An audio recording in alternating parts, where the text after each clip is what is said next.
Internet nam daje mnoge mogućnosti i prednosti, ali se u njemu kriju mnoge opasnosti i prevare.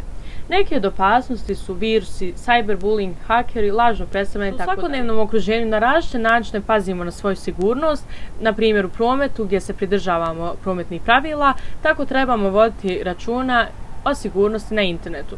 Kada govorimo o sigurnosti u online okruženju, odnosno na internetu, prije svega mislimo na sigurnost podataka i sigurnost korisnika tih podataka.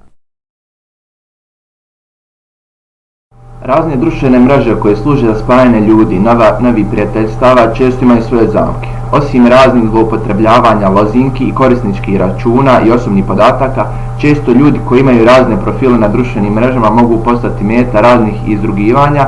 Na trenutačno najpopularnijoj mreži Facebook može se naći razne grupe koje izruguju druge ili svoje frustracije liječe putem interneta. Često roditelji ne znaju što im djeca rade na internetu, a kamoli s kim se dopisuju putem društvenih mreža. I tko ostali imaju lažne profile da djeca nisu svjesni. Na društvenim mrežama kao i bilo gdje na internetu izbjegavajte objavljivanje osobnih i povjerljivih informacija. Povjerljive informacije su ime i prezime, e-mail adresa, broj telefona, adresa stanovanja, brojevi kartica, pinova, lozinke, imena djece, djevojačko prezime i sl. To se posebno odnosi na ispunjavanje različitih obrazaca, formulara u kojima to od vas traži neka društvena mreža. Lažni identitet, pored prednosti, također ima i negativne strane. Lažni identitet na internetu se podrazumijeva u stvari kao laganje na internetu.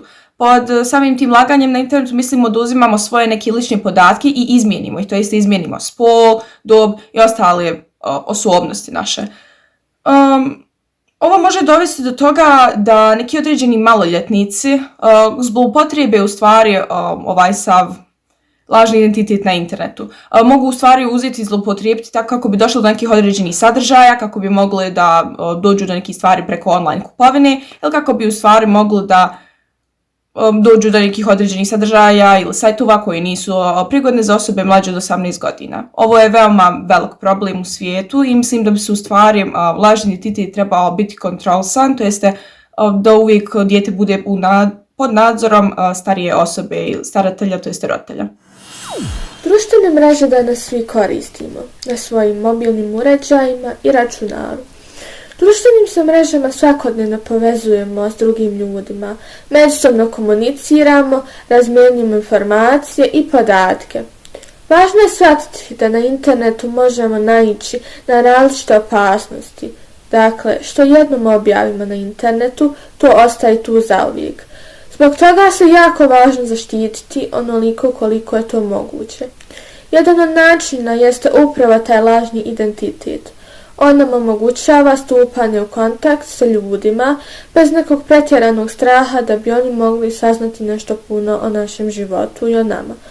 Drugim riječima, oni znaju samo ono što im kažemo, bez mogućnosti da provjeri da li je to istina ili ne. U većini slučajeva to pozitivna stvar, jer nikad ne znamo kakve namjere ima osoba sa kojom stupamo u kontakt.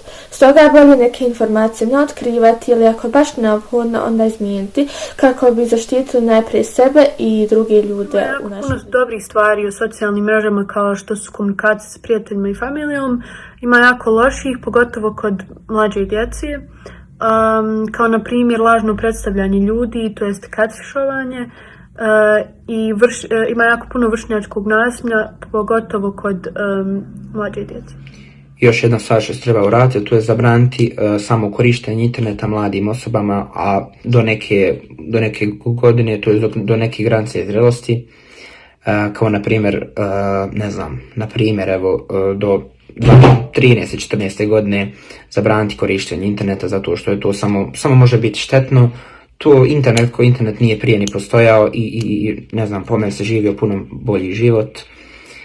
Prema tome definitivno se može to zabraniti nekako bar malo ili se uskrati u nekim mogućnostima da bi se jednostavno izbjeglo vršnjačko, to jest cyber nasilje i mnoge prevare.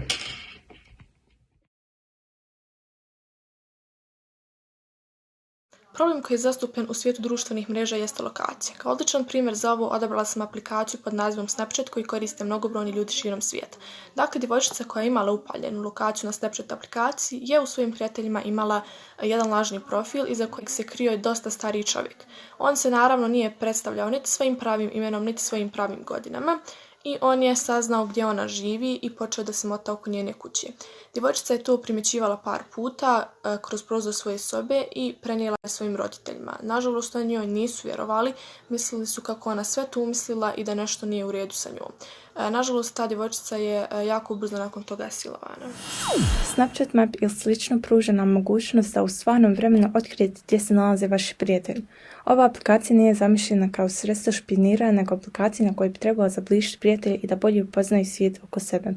Ali također ljudi mogu zloupotrijebiti to i saznati od toga gdje neko živi, gdje se kreće pa i gdje se nalazi u određenom trenutku. Da bi spriječilo ovom, u postavkama imamo mogućnost da isključimo našu lokaciju potpuno, to ghost mode, ili da određeni prijatelji vide lokaciju, a možete i napraviti unutarnji krug prijatelja koji mogu vidjeti vašu lokaciju da vam pomognu ako se ikad nađete u nevolji.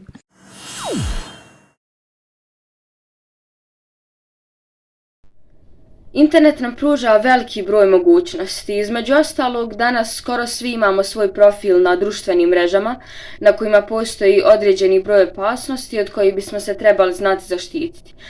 Prvenstveno naša lozinka treba biti što komplikovanija, sa što više velikih malih slova, brojeva, kako bismo smanjili rizik da neko uđe u naš profil. Također, prilikom objave informacija na internetu trebamo imati na umu činjenicu da sve ono što objavimo postaje javno. Čak i ako mi to izbrišemo, i dalje je moguće da neko ima screenshot ili sačuvane te objave ili neke informacije koje smo mi prethodno objavili pa obrisali. Također, ukoliko koristimo besplatni antivirusni program, nikada ga ne trebamo preuzimati preko peer-to-peer mreža, jer je velika vjerovatnoća da ćemo preuzeti zaraženu aplikaciju koja umjesto da poveća sigurnost našeg računara, može neovlaštenom korisniku omogućiti kontrolisanje našeg kompjutera. Puno sigurnija opcija je preuzimanje besplatnog programa sa web stranice nekog od proizvođača antivirusnog softvera. Neki od dobrih besplatnih antivirusnih programa za kućno korištenje su, na primjer, Microsoft Security Essentials, Avast, AVG, Antivirus i slično. I također trebamo voditi računa o tome da ukoliko želimo sačuvati naš identitet, bilo bi najbolje da nikome ne govorimo svoju lozinku kako bi ona ostala maksimalno u našoj privatnosti. Danas kada nam internet nudi razne mogućnosti društvenih mreža, opasnost na internetu je sve veća i veća. Čije se dešava da ljudi stavljaju lake šifre i to povećava mogućnost da im neko uđe u profil.